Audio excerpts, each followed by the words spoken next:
Well, good morning. Today we turn to Psalm 126, one of what are called the Psalms of Ascent. I'm sure someone before me has defined that for you, but these psalms that were probably used in Jewish worship, maybe leading up to the temple or going into Sabbath. And this one, it's short. I think it may be 7 verses. And it's a psalm of celebration. And the Jewish people actually still use this psalm to this day every Sabbath and after their or during their festivals, because it is a psalm of such joy. Let me read it to you. When the Lord restored the fortunes of Zion, we were like those who dreamed.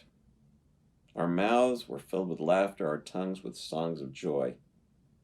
Then it was said among the nations, the Lord has done great things for them. The Lord has done great things for us, and we're filled with joy.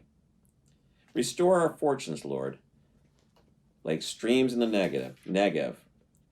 Those who sow with tears will reap with songs of joy. Those who go out weeping, carrying seed to sow, will return with songs of joy, carrying sheaves with them. You know, we all know that feeling. It's a phrase that's used twice. When our fortunes are restored, it's in verse 1 and verse 4. When the Lord restored the fortunes of Zion, we were like those who dreamed. In verse 4, restore our fortunes, Lord, like streams in the Negev. You know, maybe it's a wayward child that comes back, a relationship that seems to have been broken that comes back into order. Maybe it's even literal fortunes where we have a great loss and then a recovery. And we all know that sense of joy when something that was lost is recovered.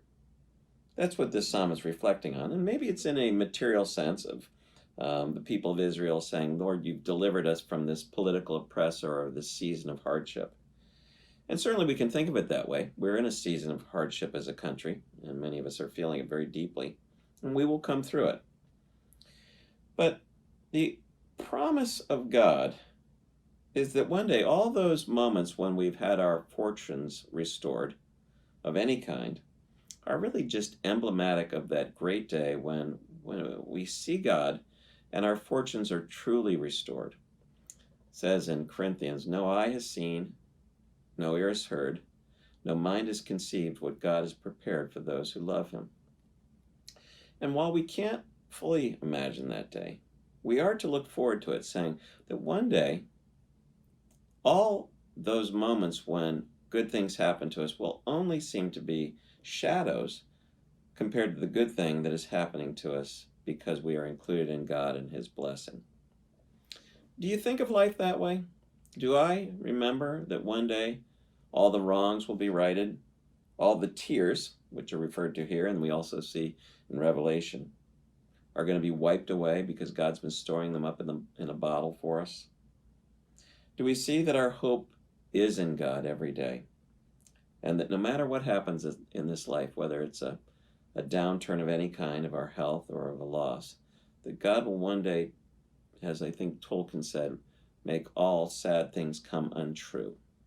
So all those things will be unwound, and as another allegorist, C.S. Lewis, pictured, everything is eternally new and growing and full of life. Well, that's what's before us, and we are to be people of hope because of that. So let me read it again. When the Lord restored the fortunes of Zion, we were like those who dreamed. Our mouths were filled with laughter, our tongues with songs of joy. Then it was said among the nations, the Lord has done great things for them. The Lord has done great things for us, and we are filled with joy. Restore our fortunes, Lord, like streams in the Negev. Those who sow with tears will reap with songs of joy. Those who go out weeping, carrying seed to sow, will return with songs of joy, carrying sheaves with them.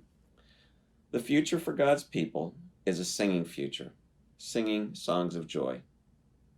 Have a great day, and God bless you.